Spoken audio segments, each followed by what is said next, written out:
Corona विषाणूच्या प्रादुर्भावामुळे शासनाने आदेश काढून सलून दुकानदारांना 23 मार्च पासून बंद ठेवण्यासाठी सांगितले होते। या काळामध्ये सलून व्यावसायिकांनी शासनाचे आदेश पाळत आपले व्यवसाय पूर्णतः बंद ठेवले होते। त्यामुळे सलून व्यावसायिकांवर उपासमारीची वेळ आली आहे। त्यांना कुठलीही मदत केली नाही। आता आपण महाराष्ट्रातील सर्व व्यवसाय सुरू करण्यास परवानगी दिली, परंतु सलून व्यवसाय सुरू करण्यास परवानगी दिली नाही।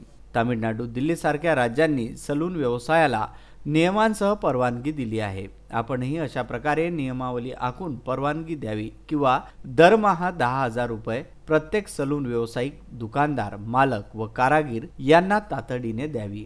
2020 पासून लोकशाहीच्या मानवी मूल्यांच्या अधिकारानुसार आम्ही कुठल्याही आंदोलनाची भूमिका घेऊन या आंदोलनामुळे काही परिणाम उद्भवल्यास सर्वतोपरी शासन आणि प्रशासन जबाबदार राहील, असे निवेदन महाराष्ट्र नाभिक महामंडळ मुंबई शाखा तेल्हारा यांच्या वतीने तहसीलदारांना देण्यात आले। मी तेल्हारा येथील सर्व नाभिक समाज निवेदन देण्यासाठी इथं हजर झालेले आहोत आणि आम्ही सगळ्यांनी निवेदन तहसीलदार साहेब, सीओ साहेब आणि ठाणेदार साहेबांना आणि द्यायचं राहिलेलं आणि देऊन देऊ। आता ते दिल्यानंतर आमची खरोखर प्रशासनाला एक विनंती आहे की आम्हाला दुकान उघडण्याची खरोखर मदत करा आणि आम्हाला परवानगी द्या दुकान उघडण्यासाठी।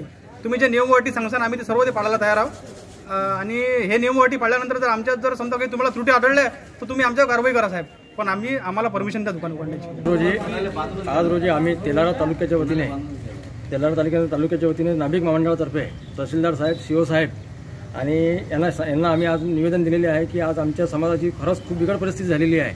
40 महिन्यापासून आम्ही लॉकडाऊनमध्ये आहोत। शासनाचे सर्व नियम मान्य केलेले आहेत, कामं पण आम्ही केलेले नाही। आज आमची परिस्थिती बिकट असल्यामुळे आता आम्हाला दुकानदारी खोलण्याचे आम्हाला पर्याय नाही आहे। तरी आमची ही मागणी पूर्णतः मान्य करावी, अन्यथा काही ना काही नाहीतर मग काही ना काही आमच्या समाजाला आर्थिक मदत देण्यात यावी दुकानदारांना। नाही तर आता आम्हाला दुकानदारी खोलण्याची परमिशन देण्यात यावी, एक तर मग आर्थिक मदत जाहीर करावी। आता आमच्याशी दुसरा काही पर्याय राहिलेला नाही आहे। गुरुदेव इसमोरे, विदर्भ न्यूज, तेल्हारा।